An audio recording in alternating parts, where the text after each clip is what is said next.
안녕하세요. 한국표준과학연구원 홍영표 연구원입니다. 과학자에게 중요한 것을 그림으로 표현해주세요. 과학자를 꿈꾼다면 중요하지 않을까요? 어린 시절 박사님의 꿈은 무엇이었는지 그려주세요.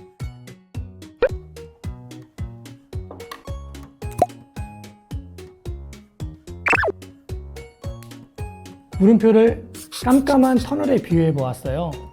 한쪽 끝에는 제가 있고 그 반대쪽 끝에는 꿈이 있었어요. 물음표처럼 구부러진 터널에서는 반대쪽 꿈이 전혀 안 보이듯 어린 시절 저는 꿈이 없었어요. 어린 시절에는 솔직히 과학자가 뭘 하는지도 몰랐어요. 어른이 되는 과정에서 반대쪽 꿈이 조금씩 보이기 시작했고 20대 후반에서야 꿈에 대한 느낌이 왔어요. 어린 시절 관심을 두었던 분야는 무엇인가요? 과학일 것 같지만 전 글짓기와 웅변에 관심이 있었어요. 또래보다 키가 작았지만 목소리는 큰 편에 속했고 많은 사람들 앞에서 발표하는 것을 두려워하지 않았던 것 같아요. 참 신기하게도 어린 시절 했던 글짓기 웅변이 크리스에 입사한 후 큰 도움이 되었어요. 입사하고 사람들 앞에서 연구 발표를 할 일이 많더라고요. 진짜 글짓기 웅변이 이렇게 도움이 될 줄 누가 알았겠어요. 그래서 전 친구들이 학교 성적을 올리는 데만 집중하지 말고 안 해본 시도를 해봤으면 좋겠어요. 그럼 어떤 계기로 과학자가 되길 다짐하셨나요? 사실 전 과학자의 꿈을 매우 늦게 가졌어요. 29살 박사과정 때 과학실험 하나를 했는데 계속해서 잘못된 결과가 나오는 거예요. 너무 힘들었지만 포기하지 않았고 계속 무엇이 문제인지 분석하고 문제점을 계속 찾는 과정을 반복하였어요.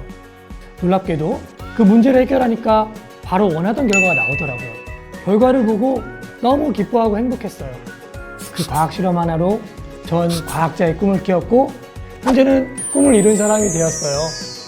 꿈이 없는 친구들이 있다면 너무 조급하게 생각하지 않았으면 좋겠어요. 저도 29살이 돼서야 꿈을 찾았잖아요. 언젠가 자신이 좋아하는 잘하는 일을 찾을 거라고 굳게 믿고 있어요. 과학자가 되고 싶은데 수학이 재미가 없으면 어떻게 해야 하나요? 저도 수학을 그렇게 좋아하지 않았는데요. 그나마 재미를 붙이려면 제가 아까 말한 과학 실험 이야기 있죠? 그게 방법이라고 얘기해 주고 싶어요. 힘들어도 포기하지 않고 문제를 해결하는 것에 재미를 붙여보세요. 혼자 끙끙대며 문제를 풀다가 정답을 맞히면 정말로 뿌듯한 기분이 들잖아요.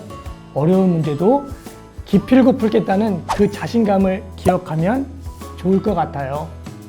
과학자가 되고 싶은데 공부가 생각대로 안 되는 것 같아요. 어떻게 하면 좋을까요? 친구가 듣기 싫을 수도 있지만 제일 먼저 과학자가 되는데 방해가 되는 습관들과 헤어질 결심을 하세요.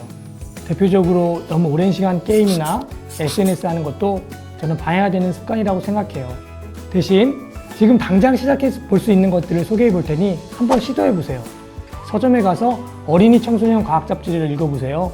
저는 지금도 제 연구와 관련된 잡지를 매달 구독해서 읽으며 최신 연구 동향을 공부해요. 과학자가 근무하는 연구원 블로그나 페이스북 같은 SNS를 이용하여 어린이용 콘텐츠를 찾아보면 관심 있는 과학 분야를 찾는 데 도움이 돼요. 댓글로 궁금한 걸 물어도 보세요. 유튜브에는 정말 다양한 과학 채널이 있는데 쉽게 이해할 수 있도록 만든 좋은 영상들이 많아요. 과학자를 꿈꾸는 사람에게 중요한 것을 그림으로 표현해주세요. 호기심. 과학자를 꿈꾼다면 호기심이 중요하지 않을까요? 저는 호기심을 자문자답이라고 생각하는데요. 잘 아시는 것처럼 호기심은 궁금해하고 알고 싶어하는 것을 스스로 질문을 던지는 것으로 시작해야 돼요. 질문에 따라 답이 결정되기 때문에 어떤 질문을 하냐가 매우 중요하죠. 그리고 가장 중요한 그 질문에 대한 대답을 여러분 스스로 찾아내는 과정이 필요해요. 다른 사람이 던진 질문에 대한 답을 찾는 것보다 내가 한 질문에 대한 답을 찾는 것이 훨씬 복잡하고 어려운 문제를 해결할 가능성이 커져요. 과학자에겐 문제 해결 능력이 필요하니까 호기심이 정말 중요한 요소인 것 같아요.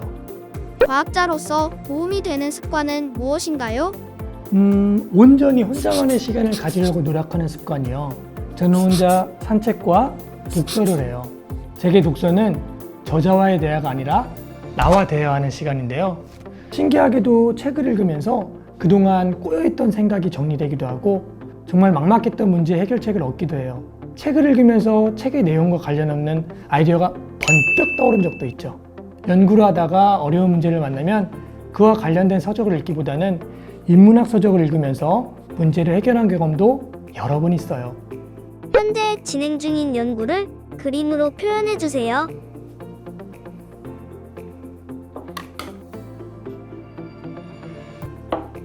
현재 인공지능 기반 5G 주파수 필터라는 개발을 하고 있어요. QR코드랑 비슷하게 생긴 물건인데요. 사람들이 많은 장소에서 5G 스마트폰으로 동영상을 보거나 게임을 하다가 중간에 끊기는 답답한 경험을 누구나 한 번쯤은 해봤을 것 같아요. 여러분이 동영상이나 게임을 할 수 있도록 스마트폰이 특수장치들과 눈 깜짝할 사이의 빠른 속도로 24시간 쉬지 않고 대화를 해요. 그런데 사람들이 많아지면 간섭 문제로 대화를 방해해 동영상이나 게임이 끊김 현상이 생겨요. 크리스가 개발한 QR코드 같이 생긴 주파수 필터를 스마트폰과 대화하는 특수장치에 스티커처럼 부착하면 끊김 현상을 많이 해결할 수 있어요. 2022년도 올해 크리스 인상에 선정되었는데 소감을 그림으로 표현해주세요. 이번 수상은 새로움에 대한 모험, 동료들에 대한 신뢰, 크리스에 대한 애정이 만들어낸 결과라고 생각합니다. 영화에 비유해보면 연기는 배우가 하지만 카메라가 잡히지 않는 곳에 묵묵히 일하시는 스태프들이 있습니다. 이번 연구 성과도 연구전략실, 홍보실, 기술이전 그룹을 포함해 연구를 격려해 주신 분들이 많아요. 이 자리를 빌어 감사 인사를 전하고 싶고 저와 함께 험난하고 가보지 않은 길을 동행하고 있는 팀원분들께 특별한 감사의 마음을 전합니다. 앞으로의 연구 목표를 그림으로 표현해 주세요. 올해 새로운 모험을 시작하였어요. 전투기를 위한 투명 망토 옷을 한번 만들어 보려고요. 하늘 높이 나르는 대형 전투기는 눈에 잘 안 보여서 레이더라는 특수 장치를 이용해서 위치를 알아야 돼요. 그런데 전투기에 투명 망토 옷을 입으면 레이더가 대형 전투기가 아니라 작은 새로 판단을 하게 돼요. 최근에 영화 보셨는지 모르겠지만 탑건 매머릭에도 투명 망토 옷을 입은 전투기가 소개되었어요. 저도 어릴 때 많이 했는데 혹시 스타크래프트 좋아하시는 분이 계신지 모르겠지만 테란 유닛 중에 하나인 레이스가 사용하는 크라킹 기술이에요. 과학자를 꿈꾸는 친구들에게 한마디 해주세요. 모험 학생보다는 모험 학생이 되어보세요. 모험을 하다 보면 장애물을 만나게 되는데 절대로 포기하지 마세요. 할 수 있다고 계속 말하다 보면 결국 거기에 다다르게 됩니다. 여러분의 꿈을 진심으로 응원하며 별의 순간을 준비해 보시기 바랍니다. 꿈이 없던 제가 호기심 많은 과학자가 되어 AI5G 융합 연구를 하게 되었습니다. 훌륭한 연구 동료분들과 우수한 연구 성과도 만들어내었습니다. 이제는 그 성과를 뒤로하고 새로운 모험을 떠나려고 합니다. 여러분들이 준비하는 그 모험을 진심으로 응원하며 앞으로 좋은 결과 있기를 바라겠습니다. 지금까지 한국표준과학연구원 홍영표였습니다.